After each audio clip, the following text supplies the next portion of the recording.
Firstly, Jenny Atchison from the Australian Labor Party. Jenny, you might like to give everyone a quick wave there. Just stand and let everyone say good morning. Jenny was born in Canberra, where she completed a BA in Psychology at the Australian National University and a graduate diploma in Psychology, University of Canberra. She's now a Fellow of the Australian Institute of Company Directors. Jenny started her career as a policy officer in the Department of Immigration and Citizenship. In 2000, Jenny took on the role of Managing Director of Northern Highland Travel, a family business.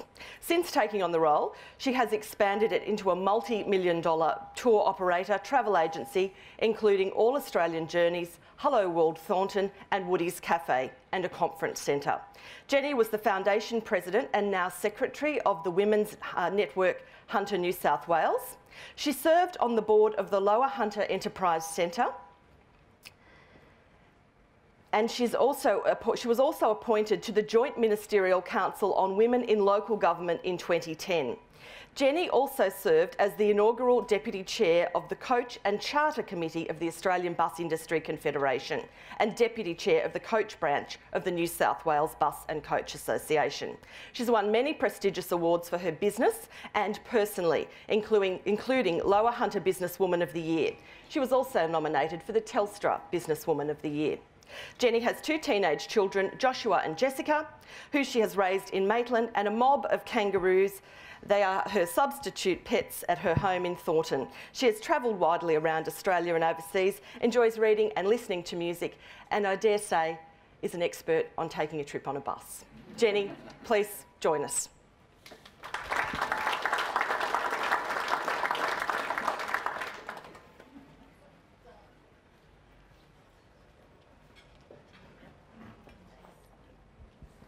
Thank you, everyone. First up, so that's always fun. A lot of you already know me, but for those of you who don't, I think Meryl's given a good overview of some of the things I've achieved.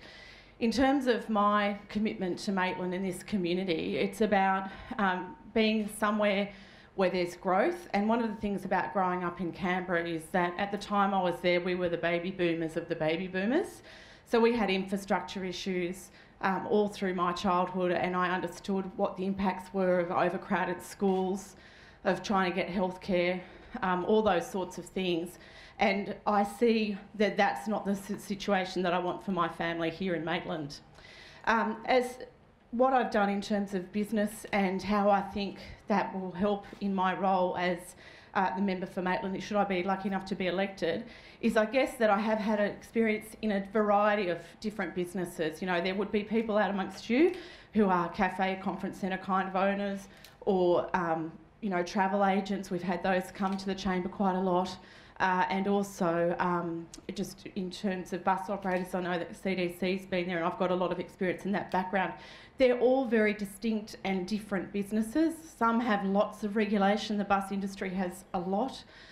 Some have not very much regulation in terms of, you know, conference centre, aside from the food stuff, doesn't have much. You can sort of set it up with a room. So I understand how the impact of government on business can really affect how you run your business and changes to business. One of the things that I've noticed in the last 4 years is there has been a lot of change for business. A lot of it's been actually lowering barriers to entry to business industries. It's all done in the name of red tape reduction. But if you look at things like what's happening with painters at the moment, so a painter now, as of the 15th of January, doesn't need to be licensed to do any work and charge you as a commercial business for under $5,000. They don't need to have any licensing to do internal work. That sounds great because you can get cheap painting done. But, you know, the travelling people that come around and then you put the bucket underneath the gutters in 5 months' time and collect the paint because it's such bad quality, that's one issue. But the other issue for somewhere like Maitland is where we've got a lot of asbestos in old buildings, we've got lead-based paint, and as I found from talking to Todd Lantry, one of our local painters, you know, it could be $10,000 extra to get that work done properly. Are you going to take that risk with your family? Now, the red tape involved in getting a qualified licensed painter is just a, you know, number, a licence number for you on a piece of paper, a contract. What happens when the mobile phone of that painter gets disconnected? And what happens, more importantly, to you, thinking from your perspective as a business person, there's now a whole lot of people in your industry who can compete against you. It's happened in travel. You know, I'm a travel agent and you can now book a $50,000 trip with anyone. You know, Penny Carney can become the travel agent for the Maitland Business Chamber and take that money off to the races if she wants. You know, and hopefully she wins and you still get to go to Europe, but otherwise you don't. I think the other thing we need to look at is how this government has been managing their money. The first year of his Treasury, there was a mistake, $1 billion mistake in the budget of New South Wales. If we look at what's happening at WestConnex down in Sydney, the ratio of return on investment of that was 80 cents for every dollar they've spent. And so now they want to sell our electricity poles and wires to fund another connection to make that viable. And that's just a disgrace, because what will that mean? Well, when we look at electricity privatisation of poles and wires everywhere else, it's 32% less reliability and it's also more expensive. So what happens to you and your business?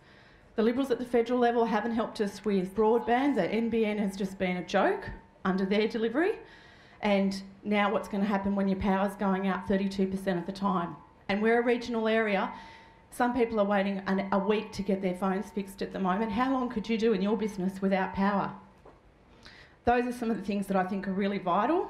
I've got big fire in my belly and I will fight for Maitland. If my party does the wrong thing, if they decide they're going to cut our major network into Newcastle, I'll fight.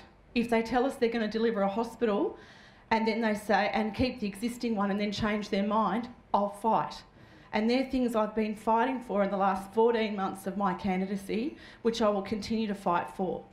And I'm fighting for all of you. If we don't have that existing Maitland Hospital, think of the jobs that are gone. Think of what's going to happen to the news agency at West End, who's already been kicked by this government in terms of not having the contracts renewed. That's been rolled over after pressure from the Labor Party. But he was losing 40 to 60% of his lotto sales. And if the Maitland Hospital closes, he loses all of his patients that he delivers to every day. Thanks. Thank you, Jenny. Sorry. Jenny Aitchison, everybody.